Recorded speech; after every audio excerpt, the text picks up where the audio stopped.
Step back to the 1980s, when a spinning record felt genuinely dangerous. You will discover a track so dark it spawned a fake murder mystery, a quiet bedroom song that terrified the U.S. government into changing the industry, and a massive rock band who, decades later, quietly erased their own creation from history. These are not cheap scandals, but profound stories of misunderstood art and the heavy price of rebellion. Today we are counting down 10 most controversial songs of the 1980s that changed music forever. Number 10. Born in the USA by Bruce Springsteen, 1984. Imagine writing a song of deep sorrow, only to have the President of the United States use it as a joyful campaign anthem. That is exactly what happened here. Bruce originally titled this track Vietnam. It was born from a haunting meeting with paralyzed veteran Ron Kovic and a deep empathy for the broken soldiers returning home to absolutely nothing. To capture that complex feeling, he did something brilliantly deceptive. He took lyrics filled with pain and desperation and wrapped them in an explosive, fist-pumping synthesizer melody. The clash between the dark words and the bright music was entirely intentional.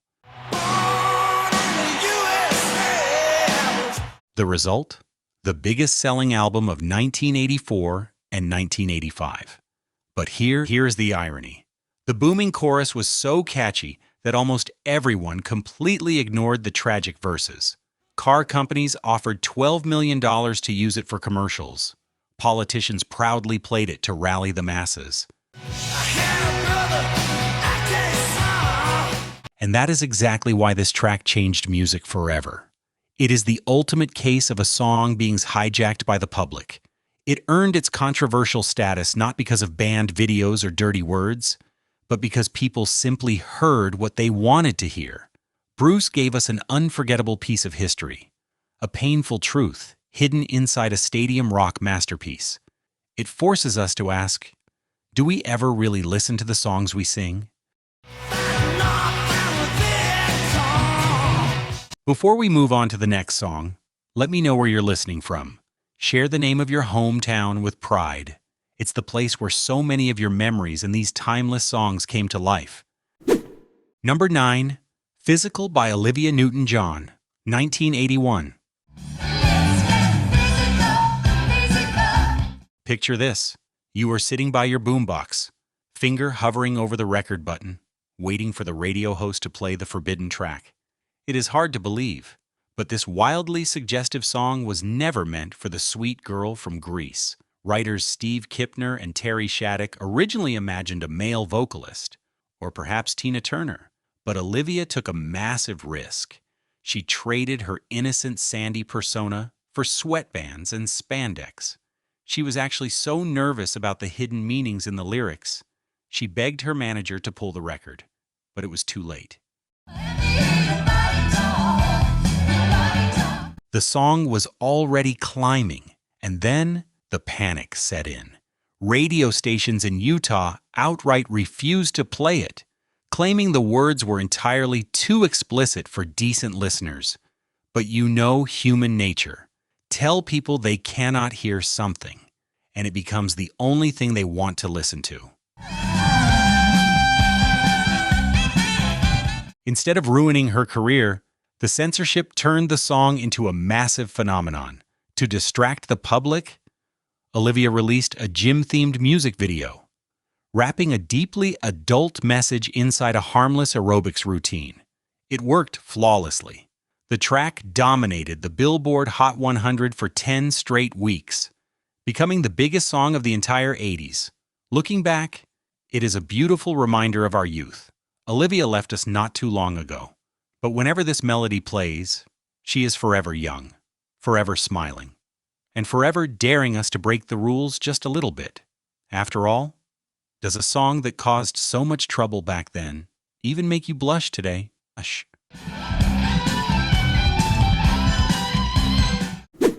Number 8. In the Air Tonight by Phil Collins, 1981. I can feel it coming. There is a rumor that has haunted this track for over 40 years. You have probably heard it. Phil supposedly watched a stranger refuse to save a drowning man, and then invited that very coward to his concert, just to shine a blinding spotlight on him during the show. It is a chilling, perfect story, but truth be told, it is completely fake. The real story is simply a man going through a soul-crushing divorce. Phil poured all of his anger, bitterness, and heartbreak into a microphone.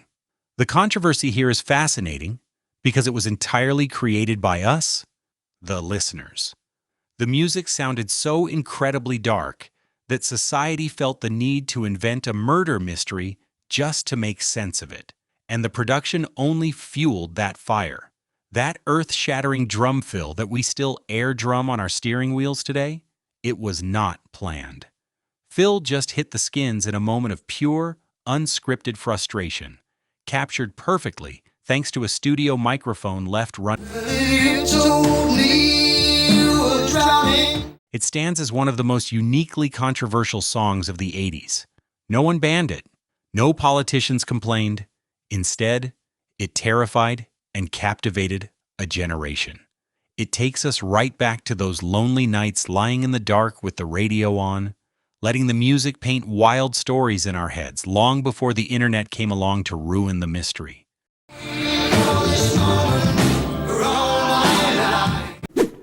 Number 7. Money for Nothing by Dire Straits, 1985. That ain't working, that's the way you do it. Let us take a trip to a New York appliance store in the mid-'80s. Mark Knopfler was standing there, listening to a delivery man complain about rock stars on a television screen. Instead of getting angry, Mark borrowed a pen and wrote down exactly what the man was saying. He wanted to capture that raw, unfiltered blue-collar frustration. And to deliver the punchline, he recruited Sting for that legendary backing vocal. The band paired it with a groundbreaking computer-animated video.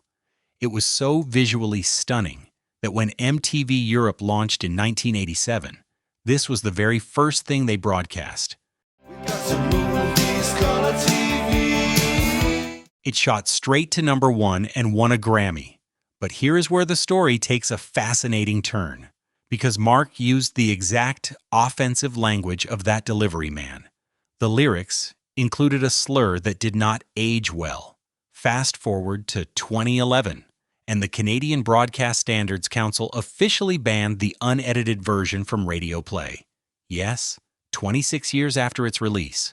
Get your money for nothing, get your chicks for free. The ban sparked absolute outrage. Radio stations in Halifax and Edmonton played the uncut track for an hour straight in protest, arguing it was character satire, not hate speech, and that is why it holds this spot on our list. It is a rare case where a song changed the music landscape twice, first by defining the MTV generation, and decades later, by forcing an entire country to debate the line between character storytelling and censorship. It reminds us that art is always at the mercy of the era evaluating it. Money for nothing and your chicks for free. Number 6. We Are Not Gonna Take It by Twisted Sister, 1984. Have you ever seen a man in full glam metal makeup testify before the United States Senate? That is exactly what happened on September 19, 1985. The government actually put a rock song on trial. Dee Snider wrote this track as a simple, cartoonish anthem for frustrated teenagers. He was just a guy trying to make a loud, catchy record to help kids blow off some steam. We've got the right to choose it. The production was purely theatrical, perfectly matching their crazy outfits and massive hair, and it worked beautifully. The track dominated rock radio and MTV all summer long, but the music video, which featured a teenager blasting his strict father through a window with the sheer power of a guitar, crossed a line for Washington wives. A group called the PMRC placed it on their notorious Filthy 15 list, accusing the band of promoting violence. Instead of backing down, Snyder sat in front of those lawmakers. He did not yell or break things. He calmly explained that he was a sober family man, and that the politicians were the ones with twisted minds for finding evil in a harmless joke. This single song changed the music industry forever. It directly forced the creation of the black and white parental advisory stickers that still sit on albums today. It is a wonderful reminder that rock and roll is not always about bad behavior. Sometimes it is just about stubbornly standing your ground. What's the first memory that comes to mind whenever you hear this song? Share it in the comments. You might discover someone else listening today who holds the very same memory. Number 5. Darling Nikki by Prince, 1984. Sometimes, the biggest revolutions in music do not start on a loud stage. They start with a shocked mother in a quiet suburban home. Late in 1984, a woman named Tipper Gore bought the Purple Rain soundtrack for her 11-year-old daughter. She was expecting a standard pop album. Instead, she walked in to find her little girl listening to an incredibly explicit track about a woman named Nikki. Here's the craziest part. Prince never even released this as a single. It was just a deep cut hidden on the album. He recorded it at his private studio, even throwing in a bizarre backward vocal effect at the very end just to make it sound more unsettling. But that quiet studio experiment became a very public nightmare. Tipper Gore was not just any mother. She was married to a powerful politician. Her personal outrage led directly to the creation of the PMRC. She said, "How'd you like to waste some time?" And I couldn't. Think about the sheer power of that single moment. This one song, playing on a bedroom turntable, forced the entire American recording industry to change its rules forever. It directly gave birth to the black and white parental advisory sticker that sits on every streaming platform today. Prince did not set out to start a political war. He just wanted to write a raw, unfiltered piece of rock and roll. Looking back, it is a brilliant reminder of a time when a simple plastic record could terrify Washington. It proves that true art always pushes boundaries, whether society is ready for it or not. The lights went out, and Nikki started to grind. Number 4, Relax by Frankie Goes to Hollywood, 1984. Let us travel to January 11th, 1984. You are listening to BBC Radio 1. Suddenly, the music stops dead. DJ Mike Red actually lifts the needle right off the spinning record on live radio, declaring the lyrics completely obscene. But how did we get to that hilarious moment? Lead singer Holly Johnson came up with the idea while simply walking down a street in Liverpool, laughing to himself. Producer Trevor Horn then took those cheeky, highly suggestive words and wrapped them in a pounding, irresistible electronic beat. Truth be told, they knew exactly what they were doing. They were baiting the establishment. Relax, don't you rest when you wanna go. And the network took the bait hook, line, and sinker. The BBC banned it completely. Even the biggest television show, Top of the Pops, refused to let them perform, showing a still photo instead. But here is the beautiful irony of human nature. The moment the authorities tell you not to listen to a record, you run out and buy it. The ban backfired spectacularly. It rocketed the track to number 1 in the UK for 5 straight weeks. It is the ultimate masterstroke in accidental marketing. Looking back, it shows us how silly moral panics can be. A song that terrified a national radio network is now just a fun, nostalgic party anthem. It taught the music industry a lesson they still struggle to understand today. Censorship is just free advertising.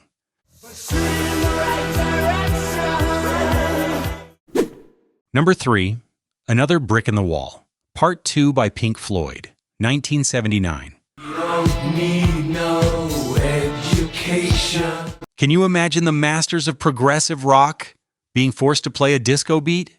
That is exactly what producer Bob Ezrin demanded.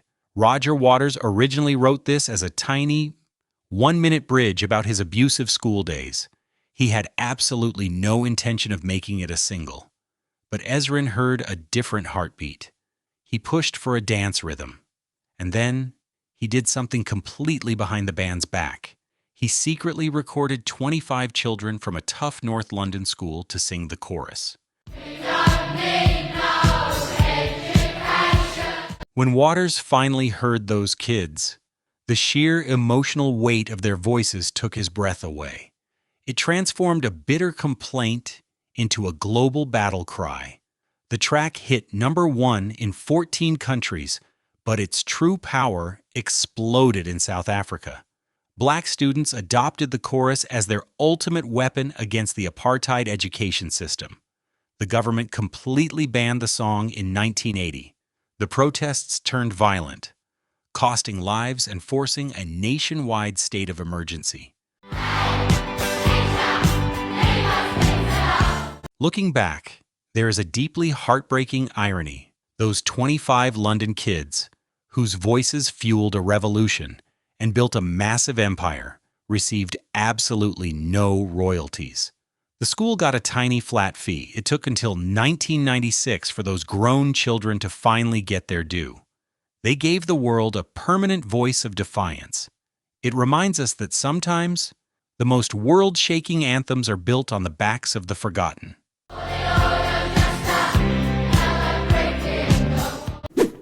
Number 2. Suicide Solution by Ozzy Osbourne, 1980. Words carry weight, but can a heavy metal track actually pull a trigger? That is the terrifying question that dragged Ozzy Osbourne into a California courtroom. To understand the tragedy, we have to look at where the song actually came from. It was never a manual for ending a life.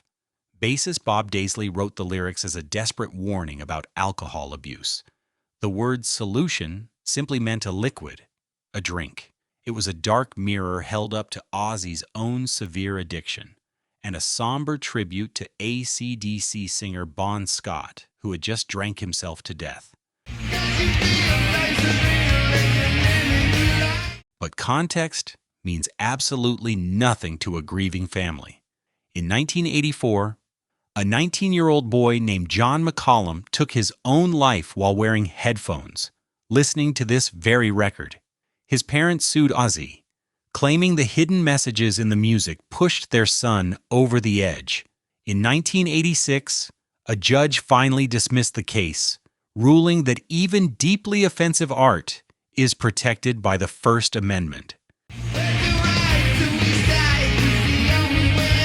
It is an incredibly heavy burden for a piece of music to carry, and it breaks your heart even more when you realize that Randy Rhoads, the young genius who played that unforgettable guitar riff, died in a horrific plane crash just 2 years after recording it.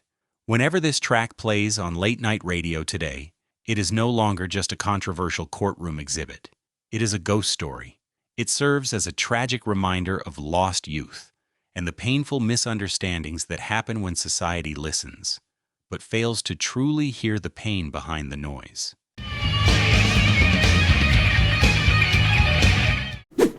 Number 1, One in a Million by Guns N' Roses, 1988. History is rarely erased by the people who wrote it. Usually, it is the critics or the government who try to bury a controversial track. But the story of our final song ends with a massive rock band quietly destroying their own creation. When Axl Rose arrived at a Los Angeles bus station, he had some bad encounters. He channeled that gritty, uncomfortable experience into a surprisingly soft acoustic ballad. The melody was gentle, complete with bongos and whistling. But the lyrics were a completely different story. Axl used deeply offensive language, taking aim at immigrants, minorities, and the gay community. It was a raw, unfiltered diary entry that immediately sparked massive outrage. Even their own tour mates, the rock band Living Colour, publicly condemned them. For years, Axl defended the track as honest storytelling from a naive kid, but time has a funny way of changing our perspective. Slash, whose own mother was black, eventually admitted that the song crossed a line. Maybe someday we'll see you. Fast forward to 2018, when the band released a massive anniversary box set. This track was completely missing. They did not make a big announcement. They just quietly erased it from their official history. It is a profound way to close our list. It shows us that true change, dicton, does not always come from Senate hearings or radio bans. Sometimes, growth means looking back at your own legacy and realizing that some words are simply better left in the past. But you are much too high. So, we have seen a president cheering to a bitter protest track. We watched a national radio ban accidentally create a massive dance hit. And we witnessed a man in full glam makeup calmly defending his art before the United States Senate. These are not just scandals left in the 1980s. They remind us that the most dangerous thing about music is not the loud guitars or the shocking words. It is the undeniable power to make society face its own reflection. If you want to keep this time machine running, just hit that subscribe button. And I have to ask you, which of these controversies do you think would completely break the internet if it happened today? Share your thoughts below. Until next time, keep listening closely.